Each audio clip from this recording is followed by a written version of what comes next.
देश और दुनिया में कोरोना से लड़ने के लिए लगातार अलग अलग देश वैक्सीन बनाने का प्रयास कर रहे हैं। वहीं पर क्योंकि भारत एक सनातनी परंपरा का देश है, तो अलग अलग प्रार्थनाओं का दौर जारी है।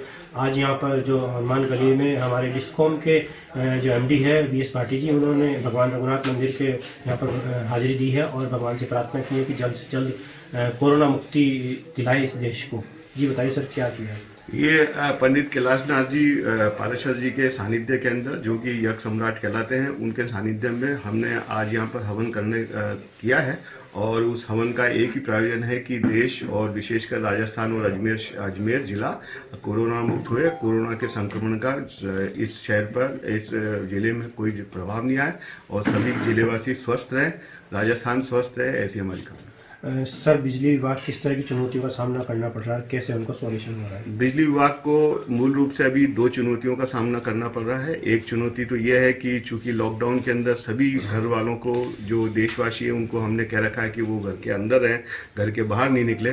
पर ऐसी भीषण गर्मी के अंदर अगर बिजली नहीं होगी तो उनका घरों में रहना मुश्किल हो जाएगा। इसलिए हमारी प्रथम प्राथमिकता यही है कि हम लोग किसी भी तरह से 24 घंटे बिजली दें। आंधी तूफान के अंदर अगर कुछ ब्रेकडाउन आते भी हैं तो उनका जल्दी से जल्दी हम रेक्टिफाई करके और पूरी बिजली शहरवासियों को, राजस्थान वासियों को देंगे। बिलों को लेकर किस तरीके से? दूसरा ये है कि बिल जो चूंकि राजस्थान सरकार ने अभी 31 मई तक स्थगित किए हुए हैं, तो ऐसे में हमारे सामने ये चुनौती है कि जो जनरेटर 750 करोड़ रुपए की हम बिजली हर महीने खरीदते हैं, उनका पेमेंट करने के लिए पैसा का इंतजाम करना एक अपने आप में बड़ी चुनौती है।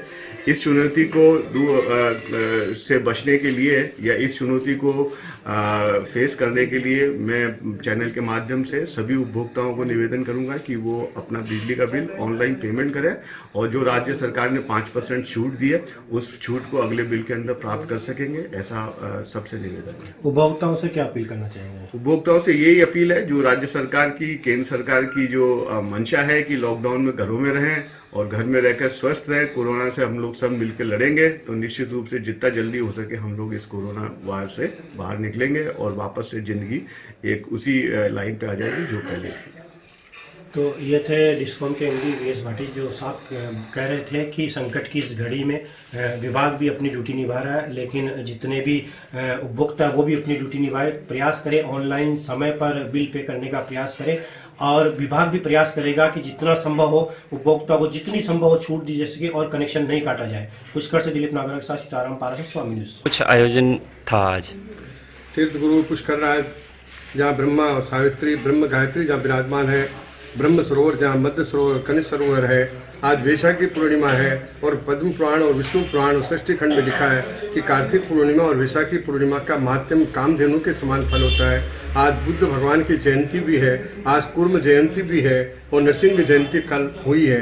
ऐसे परम पावन तीर्थ में और ऐसे परम पावन महोत्सव के दिन हमने आज यहाँ पुष्कर में, जहाँ ब्रह्मा जी ने सृष्टि की संरचना की है, यहाँ से हम ये ईश्वर से प्रार्थना कर रहे हैं कि कोरोना संक्रमण वायरस से सबको मुक्ति मिले, पूरा देश, अपना भारत जो है कोरोना वायरस से दूर हो, रोग सबका दूर हो और विशेष तौर पर पुष्कर वासियों के लिए और ये कोरोना से मुक्ति के लिए हमने हवन यज्ञ किया, शंकर भगवान का अभिषेक किया, पुष्कर राज का अभिषेक किया, महामृत्युंजय का जाप किया। और हमारे बीच में हमारे विद्युत विभाग के एमडी श्री वीएस भाटी, पुष्कर के ताराचंद जी गहलोत और सामाजिक कार्यकर्ता से अरुण पाराशर, बाबूलाल जी धकदी, इन सब के ताराचंद जी गहलोत, सभी के माध्यम से हमने यह हवन पूजन और अभिषेक किया कोरोना वायरस की मुक्ति के लिए।